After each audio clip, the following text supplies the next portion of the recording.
Hi everyone, आप सब कैसे हैं? आई होप कि आप सभी अच्छे हो। जैसा कि आप सभी जानते हैं, कल के मैंने वीडियो में आप लोगों को हाइट एंड डिस्टेंस चैप्टर से टाइप 7 बताए थे और पार्ट वीडियोस का जो हमारा पार्ट था पार्ट 6 था। आज की इस वीडियो में हम लोग बात करेंगे पार्ट 7 के बारे में और टाइप जो हमारा होगा 8 होगा। इस टाइप बहुत ही महत्वपूर्ण है आपके एग्जाम के लिए। ये आपके एनसीईआरटी बुक के क्वेश्चन है स्टूडेंट्स, इसलिए आप इसको बेहतर तरीके से देखें और समझें। ठीक है, चलिए हम लोग स्टार्ट करते हैं अपना सवाल। देखिए, सबसे पहले किसी भी ऊंचाई एवं दूरी के प्रश्न को बनाने से पहले मैंने आपको बताया था कि इस प्रश्न को पहले अच्छे तरीके से 1 से 2 बार अच्छे तरीके से पढ़ लेते हैं। पढ़ने के बाद जैसा प्रश्न कहे उसके अनुसार हम लोग डायग्राम बनाते हैं। डायग्राम बनाने के बाद हम लोग सॉल्यूशन करेंगे। ठीक है, सबसे पहले हम लोग पढ़ लेते हैं। कहता क्या है, देखिए स्टूडेंट्स, आंधी आने से एक पेड़ टूट जाता है और टूटा हुआ भाग इस तरह मुड़ जाता है कि पेड़ का शिखर जमीन को छूने लगता है और इसके साथ 30 डिग्री का कोण बनाता है। देखिए, सबसे पहले हम लोग समझेंगे। मान लीजिए कोई हमारा पेड़ है, मान लीजिए कोई पेड़ है, ये पेड़ ले लेते हैं। चलिए मान लीजिए इस तरीके से ये कोई पेड़ ले लेते हैं। ये कोई पेड़ है हमारा, ये जमीन पर कोई पेड़ है। इतना बड़ा पेड़ था, मान लीजिए इतना बड़ा पेड़ है। ये पेड़ यहाँ से लेकर यहाँ तक है जमीन पर, यहाँ से यहाँ तक ये पेड़ है। और ये पेड़ जब टूटता है, आधे भाग से टूट जाता है, तो ये गिरता है जमीन के इस तरफ। क्योंकि देखिए, जब भी कोई भी पेड़ होता है, जब आधे पर से टूटता है तो या तो इधर गिरता है नहीं तो इधर गिरता है। ठीक है, तो जब ये गिरता है शिखर, देखिए यहाँ पर समझेंगे, टूटा हुआ भाग इस तरह मुड़ जाता है कि पेड़ का शिखर जमीन को छूने लगता है। जैसे यहाँ तक देखिए, सबसे पहले बता दूं मैं आपको, ये पेड़ इतना बड़ा था और ये पेड़ जब इतना बड़ा था तो ये इसका आधा भाग जब टूटा, यहाँ से आधे भाग टूटा, तो इस प्रकार गिरता है कि ताकि इसका सिर्फ जो ये जो भाग है टूट कर किधर गिरा, इधर गिरा हुआ है, यहाँ गिरा है तो जमीन को छूने लगता है। इसका शीर्ष भाग जमीन को छूने लगता है और इसके साथ 30 डिग्री का कोण है। जमीन के साथ जो इसका कोण बनता है वो 30 डिग्री का कोण बनता है। ठीक है, 30 डिग्री का कोण बनता है। तो पेड़ के पाद बिंदु की दूरी जहाँ पेड़ का शिखर जमीन को छूता है 8 मीटर है। मान लीजिए, देखिए क्या कहता है, ये पेड़ का जो पाद बिंदु है और ये पेड़ टूटने के उपरांत जमीन को जहां पर इसका शीर्ष भाग छूता है वहां से लेकर और पेड़ के पाद बिंदु के बीच की दूरी कितनी है? 8 मीटर है। ठीक है, 8 मीटर है। तो कहता है कि पेड़ की ऊंचाई बताए। स्टूडेंट्स, मैं आपको बता दूं, ये पूरे संपूर्ण पेड़ इतना बड़ा था, इसका आधा भाग यहाँ से टूटा हुआ था। यही भाग जो है, देखिए मैं बताता हूँ, ये जो भाग था पूरा यहाँ से जब टूटा ये जमीन पर इस तरीके से गिरा हुआ है। कहने का अर्थ, ये जो भाग है जो दिख रहा है हमको ये कर्ण के रूप में, यही भाग ये पेड़ की आधे पर की लंबाई है। ठीक है, तो हमको पहले इस पेड़ की ऊंचाई निकालनी है। पेड़ की ऊंचाई निकालने के लिए सबसे पहले हम लोग इसको बढ़िया समझेंगे। ये देखने में हम लोग किस तरीके से डायग्राम मालूम पड़ता है, समकोण त्रिभुज के तरह 90 डिग्री कोण बन रहा है। तो सबसे पहले हम लोग क्या करेंगे, देखिए इसका नामांकन पर नाम लिख देते हैं। पहले देखिए आपको लिखेंगे ए और यहाँ पर देखिए बी और यहाँ पर सी लिखते हैं और यहाँ मान लीजिए ए डैश। चूंकि ए डैश क्यों माने, आप ये सोचेंगे क्यों माने सर? देखिए, ए डैश मैंने इसलिए माना क्योंकि ये पेड़ की जो लंबाई है पूरा इतना था, ए से लेकर बी तक। देखिए, ए डैश से बी तक की पूरा एथी है और इसका जो लंबाई ओरिजिनल जो लंबाई है यहाँ तक था, लेकिन टूटने के बाद क्या हुआ, यही जो भाग है ना इधर का गिरा हुआ है, तो यहाँ पर ये हो गया। तो हमको इसको ज्ञात करना है, समझेंगे सबसे पहले। अब देखिए यहाँ पर लिखेंगे, जो डायग्राम बनाया मैंने उसके अनुसार बनाएंगे। देखिए यहाँ लिखेंगे, हल माना कि पेड़ की ऊंचाई क्या लेना है, पेड़ की ऊंचाई, माना कि पेड़ की ऊंचाई बराबर संपूर्ण पेड़ की ऊंचाई की बात करेंगे स्टूडेंट, तो ए से ए डैश से लेकर बी तक होगा। आप इसको ए मान भी सकते हैं, इसको ए मान लीजिए और ये बी हो गया, ये सी हो गया, तो आप इसको ए डैश मान सकते हैं, कोई दिक्कत नहीं है। तो अगर आप मानते हैं इसको, देखिए ये जो चीज है तो हम लोग इसको इस तरीके से मान सकते हैं, इधर भी मान सकते हैं, कोई दिक्कत नहीं, इधर मान लेंगे। अब देखेंगे क्या कि इसके पेड़ की जो ऊंचाई है क्या होगा, ए डैश से लेकर बी, ए डैश बी है, इसको मान लीजिए एच मीटर मैंने माना। ठीक है, एच मीटर मान लीजिए, सपोज किए, इसको नहीं भी मान सकते हैं तो कोई दिक्कत नहीं है। इतना माना, ए दिया है, माना कि ए बी है, ए डैश बी है। तो हम क्या करना है, सबसे पहले लिखेंगे प्रश्न से, लिखेंगे प्रश्न से भुजा,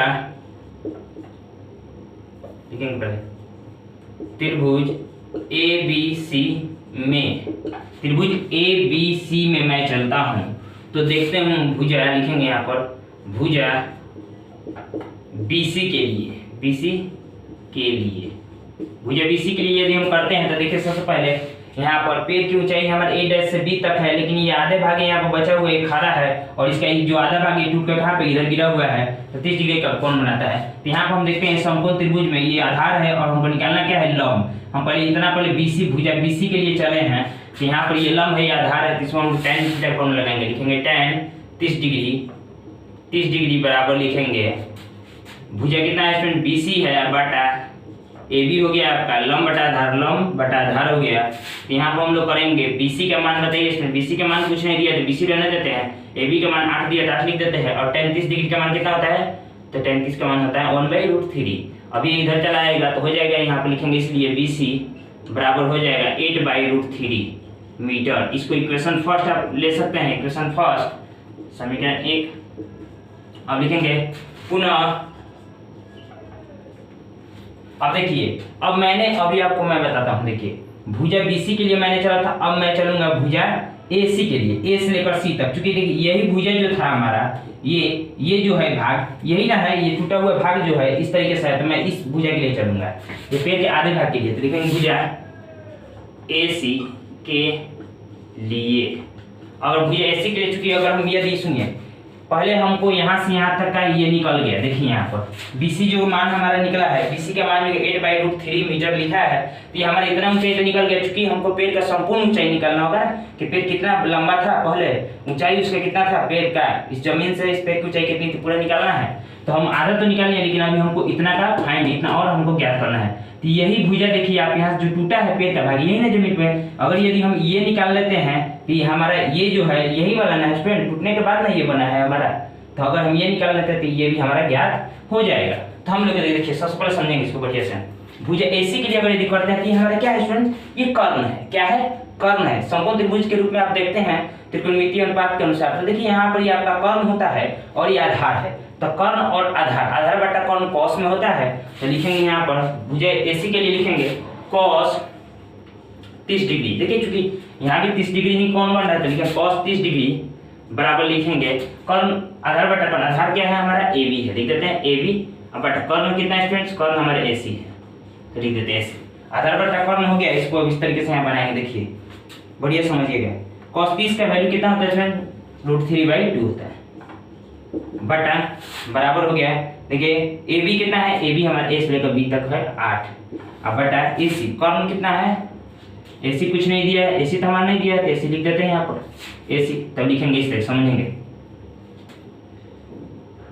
अब लिखेंगे इस तरह समझेंगे। तो इसको देखिए सबसे पहले मैं बता दूं इसको ए सी इसलिए लिखेंगे ए सी बराबर ये देखिए डिवाइड में 3 2 में जाएगा तो 8 2 जा 16 हो जाएगा, 16 और √3 हो जाएगा यहाँ पर, सॉरी ये इधर आएगा तो ये √3 नीचे जाएगा बटा में, तो ये हमारी इक्वेशन 2 हो गया सेकेंड, ठीक है समीकरण 2 हो गया। ये कैसे हुआ मैं आपको बता देता हूँ। अब देखिए ये जो AC जो हमारा है ये इधर आएगा और डिवाइड में इनटू में जाएगा तो 8 2 जा 16 हो गया, और फिर ये जब इसके साथ आएगा तो दोनों इनटू में हो जाएगा, तो इनटू में होगा तो √3 चला जाएगा बटा में, डिवाइड में चला जाएगा, तो ये हो गया समीकरण 1। अब देखिए हम लिखेंगे अतः पेड़ इस तरीके से लिखेंगे समीकरण 1 एवं 2 की सहायता से, समीकरण 1 एवं 2 की सहायता से, समीकरण 1 2 की सहायता से समीकरण 1 और समीकरण 2 की सहायता से देखेंगे लिखेंगे पेड़ की संपूर्ण ऊंचाई, पेड़ की संपूर्ण ऊंचाई की बात करेंगे तो पेड़ की संपूर्ण ऊंचाई मैंने a' माना था, a' चूंकि a' मैंने इसलिए माना क्योंकि यहाँ पे a मान लिया ऑलरेडी, तो अगर a के अलावा अगर मैं फिर एक मानना हो तो उसको डैश के रूप में मानते हैं, a' हो गया। तो यहाँ देखेंगे कि ये जो हमारा निकला हुआ है ये इसके बराबर हुआ, तो पूरा संपूर्ण ऊंचाई कितनी है, देखिए a' है, यहाँ पे देखिए a' लिखते हैं, समझेंगे इसको बढ़िया से, संपूर्ण ऊंचाई लिख देंगे a' है ना, a' क्या है देखिए लिखेंगे a' को ही a' कहिए चाहे कहिए AC बराबर होता है AC प्लस CB कहिए चाहे BC कहिए BC, AC तो यहाँ पर निकालेंगे हम लोग AC का मान कितना हमारा है, A से C के बीच की दूरी निकालेंगे रिक्त समीकरण 2 के साथ। ये हमारा रूट 16 रूट 3 अब प्लस BC कितना है, BC देखिए यहाँ पर 8/√3 लिखेंगे 8/√3। ये देखिए इक्वल टू का सिंबल है स्टूडेंट्स, इक्वल टू है। तो इस तरीके से हम करते हैं तो क्या होता है, √3 का √3 निकल जाएगा, एलसीएम इस तरीके से पढ़ेंगे। यहाँ पर अगर नहीं जगह है तो यहाँ पर बना देते हैं, साइड में आप उतार लीजिएगा, वीडियो पर समझ लीजिएगा। यहाँ पर निकालेंगे तो √3 हो जाएगा हमारा, देखिएगा इसको √3 हो जाएगा, एलसीएम √3 हो जाएगा तो हो जाएगा 16 प्लस 16 और 8 जोड़िएगा कितना होगा, 8 6 14 को 4 1 के लिए 112 24/3 हो जाएगा। और इसका हरों का परिमेयकरण करेंगे, ये 9th क्लास पढ़ाया जाता है स्टूडेंट्स। देखिए यहाँ पर 24√3 और 3√3 से मतलब 3 हो जाएगा, काटेंगे कितना आएगा, यहाँ हो जाएगा आपका इस तरीके से करेंगे तो हो जाएगा 3 8 जा 24 होता है, 8 1 कट गए हो जाएगा 8√3 मीटर। कहने का अर्थ ये है कि आपके पेड़ के संपूर्ण ऊंचाई जो निकल गया ये हमारा क्या है, 8√3 मीटर। इसको आप इस तरीके से भी लिख सकते हैं, इसलिए A भी लिख सकते हैं, A' भी इक्वल टू लिख सकते हैं। यहाँ से लेकर पूरा संपूर्ण ऊंचाई करेंगे, बात करेंगे यहाँ हो जाएगा 8√3 मीटर। ये आपकी पेड़ की संपूर्ण ऊंचाई निकल गया है। इस तरीके से सवाल बन जाते हैं। आप अच्छे तरीके से इन सभी को नोट कर लीजिए और उतार लीजिए। यदि कोई कन्फ्यूजन होता है तो कमेंट के जरिए बताइए, ठीक है। मैं आपको सरल भाषा में समझाने का प्रयास किया हूँ, इसको आप उतार लीजिए और इसको बेहतर भाषा में समझिए। बहुत इंपॉर्टेंट क्वेश्चन है स्टूडेंट्स आपके लिए। फिर मैं मिलूंगा कल के अपने नेक्स्ट वीडियो और नेक्स्ट टाइप के साथ आऊँगा। तब तक के लिए मैं चलता हूँ। जय हिंद।